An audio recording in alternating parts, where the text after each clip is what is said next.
Sure. Sashua Benay is my name. I'm an inner leadership transformation coach.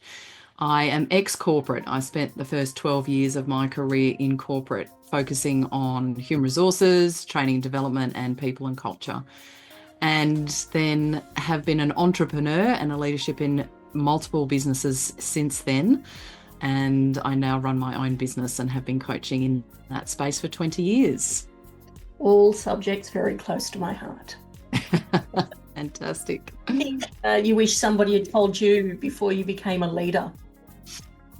It's a big question, isn't it? You wish someone would hand you this manual and go, here's how it is.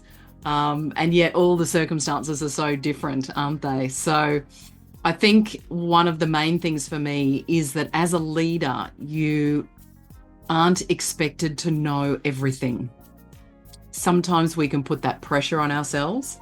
You know, we can think that we have to find the answers, and you turn yourselves inside out and you want to be the way shower and all of those things.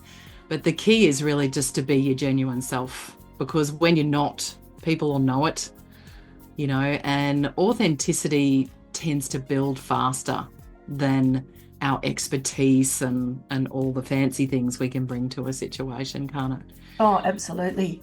Yeah, authenticity is a big one. And you're right, people can tell. Yeah. So we want to lead with curiosity, I think, too, you know, not that bravado or that certainty that I think sometimes we think we're expected to as leaders. The biggest lesson for me in that was understanding that however I treated leaders, I tended to attract a team that did the same to me. Oh, interesting. It's like, you know, your presence kind of shapes the culture that you then attract.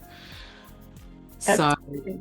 So as you have leaders in life, I have learned to learn from them as much as I can, either what to do or what not to do.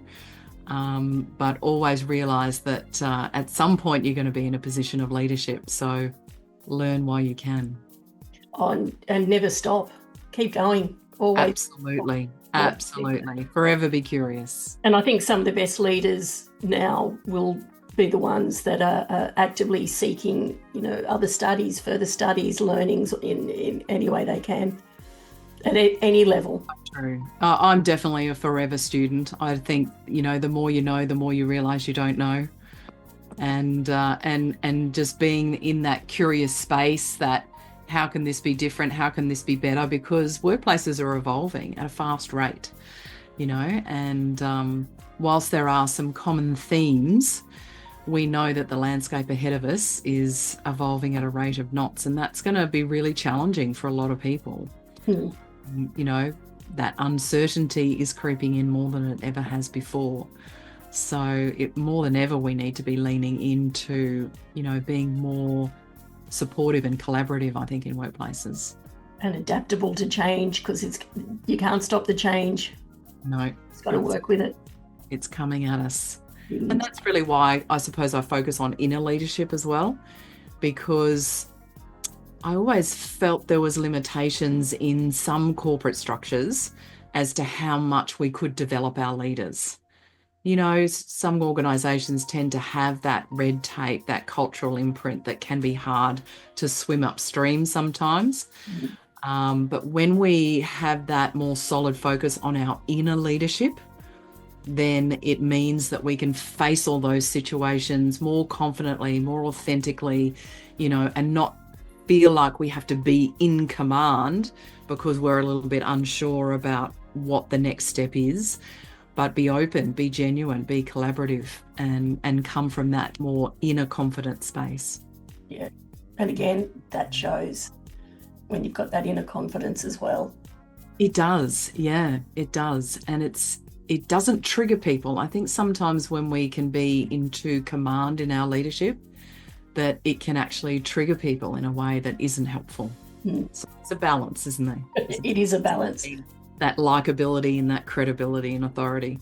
But it's also, I think a big part of that is knowing your team and knowing how they will respond. And everyone's going to be different. You need to take a different approach with each one. Yes, absolutely. Yeah, it's definitely not a one size fits all. No, never, never, never. If it was, you and I wouldn't be employed. That's it. So what do you remember about that moment where you suddenly realised, oh wow, I'm in charge now? What stands out? There's many experiences that stand out. But one in particular, I remember I was probably about 27, I think. And, I've been in corporate for a while and, was given the lead in a cultural change project.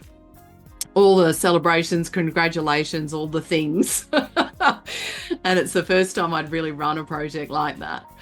And, that feeling that you think you're in charge, and you have that sort of, prideful moment and all of those things. And it was rolling out new company values, which for some people is an eye-rolling project. Yeah. And it certainly was. I was in a fairly male-dominated industry back then. And I was touring around all the locations for the corporation across Australia and meeting with teams at various locations, some of which were, the white ivory tower type situations, some of which were grassroots trades and everything in between. So it was quite a mix. And, had some very confronting moments where the teams that I was addressing just had zero interest in what was being talked about. And I soon realised that there's no way I was really in charge of anything. The biggest realizing you're in charge is that you're not really in charge. And having all sorts of very interesting comments that I wouldn't dare repeat in this environment, from some pretty rough workplaces. And this is back in the late 90s. So it was a fairly different environment back then. And yet, in the work that I do now, it seems that it's not completely different. And it's really important to come back to that collaborative style, because collaboration really creates more influence than command. In rooms like that, there's no way command is going to land for people anyway. And sometimes coming from that more humility can be a bit of a doorway to actually having some influence. And so it was a much different approach to what I thought it was going to be. It was sitting down, it was having cups of coffee, it was meeting people in the lunchroom, it was, really just getting in and having meaningful conversations to something that can be really meaningful and can really shape the culture of an organisation, and certainly within teams. And realising that really no one's in charge. We're all in the soup together, and it's about making way of that in a way that suits everyone's unique needs, because every room you walk into when you're doing a project like that is different each time. And probably with a topic like that, the biggest challenge you would have had is to not mention the word culture. And Absolutely. Have those conversations without them realising they were talking about the company's culture. I chuckle because I had a little flashback to it. And, sometimes in those cultural change programs, they create a little toy or a something, a cap or a bag or you can just imagine. And so we had a little cube that was made out of orange foam. Yeah. It was little puzzle pieces joined together, and it had a value, on each one. And you had to open it up to see what the value meant and all of those things. Now, really bad idea in hindsight. And almost the moment it was rolled out, you were going, oh no, we've really missed the mark here incredibly. And I think you kind of have to own that sometimes, and you just have to be really real, and not to sometimes think that, your idea is going to be the best approach, because it's not going to land for everyone. No. Again. And that's really what you need to do in leadership, is to have conversations that truly land, because otherwise everyone's just treading water. Yeah, and nothing happens when you're in a mess like that. No. Oh, funny though. Funny very to funny. know. Very funny. Yeah. I wish I could Wish I could give you the list of the one-liners that I got on that tour. It was Maybe when we're not recording, so I can actually post it. Yeah. I can imagine though. Yeah, a few four-letter words that even I haven't heard of, I'm sure. Yeah, lots of phrasing that I had never heard of before as a 27-year-old. Lessons for everyone, I think. Is that how we like to look at it? Definitely, Yeah. definitely. And in all honesty, just learning how to, I guess, hold some composure in those moments as best as one can. Yeah. Because it's going to happen. We're going to be tested. You know, we're going to be tested in many ways, particularly when we're a young leader and we're leading environments or teams that might be older than us, or, you know, from different backgrounds and all of those things. We need to take all those things into account and just know that we're in it together rather than I'm the leader now. That's it. It's how you enter the room. Yes. Yeah. Interesting. How long you stay and how you leave it. Well, actually, yeah, that's probably even more important, is how you leave the room. Yeah. And again, they're things that you're only really going to learn through experience and practice. You can't read about that stuff in a book. No. So it's okay not to know. Yes. At the beginning how it's going to end. Absolutely. And be curious about leadership in general too, I think. You know, maybe do some volunteering in a leadership capacity, or, you know, what other ways that you can explore leadership. I mean, I believe we're all a leader of our own lives. So if someone were looking through that lens, how does our leadership stack up? Yeah. Whether it's, you know, looking after ourselves, whether it's developing our relationships, whether it's the internal voices we have and the relationship we have with ourselves. You know, if those things are under pressure, which is like our base level of stability in our lives, that when we go into workplaces, that foundation is going to be challenged. So if we don't have that strong, then it can mean that, you know, the walls can start crumbling down because we haven't built that fortress within. Not to protect, but to just have our own sovereignty and our own command of our own energy and presence. Absolutely. Oh my goodness, we could go off on so many tangents. I know. Brilliant. The last question we have is what was one mistake you made early on that's turned out to be a gift in your leadership journey? Yeah, that was a big one for me. I was even younger, 24 back then, and I was in a team. It was a recruitment team at the time. I was the youngest. I was the only female. There were 8 of us in the team, and I was promoted to team leader. It's really a challenge when you're in the team and then you're promoted to then lead the team. It's such a different dynamic. And of course, the whole dynamic changed because I was 24 and they were all 40 plus. They were all experts in their field of their either a profession or a trade, you know, either engineering or accounting or diesel mechanics, all of those things. And it was such a rude awakening for me, you know, to be in that situation. And in the beginning, I took the leadership role too seriously. Do you know what I mean? It was like, right, I was given the mantle of turn this team around, Sashua. Right. Yes. You know, so it's kind of like setting you up for failure right from the start. So I was like, right, gung-ho, enthusiastic, young, you know, go in there, come on, team. And, you know, got met with just the leaning back and the, you know, tapping on the desk and the all of those things. And I was also the only one with HR experience. As I said, they were all experts. Got the gig. So they were like they had been in recruitment for a while, but they didn't have that background, if you like. So different sort of lens we were looking through, I suppose.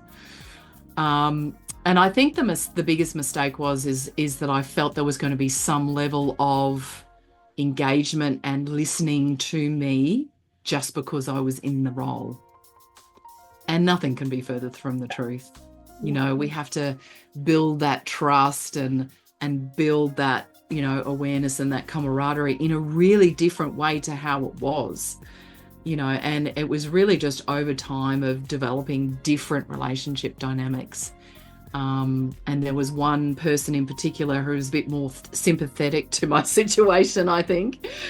And so I, you know, leaned on them and really started to learn more about servant leadership, conscious leadership, you know, in a way that started to see me be more of a champion for them rather than trying to lead them, you know, because sometimes it's more about listening than directing, isn't it? Oh, absolutely. And absolutely. just listen earning that respect through your own presence, not the position. Yeah, absolutely. Well, that's interesting. Why do you think you were put into that role at that time? Because I was the one who was doing the best job. Yeah. So the typical, you're the best one, you're the one doing the job best, so therefore you get promoted. Yes. And that's not always the best way to go. No. Yeah. I mean, through no fault of anybody's, you were literally set up to fail. Yeah.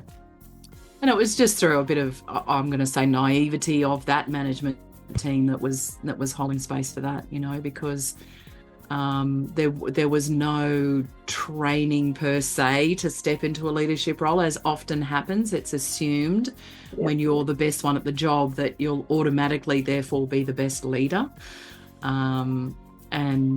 You know, amazing experience, and I wouldn't change it for anything.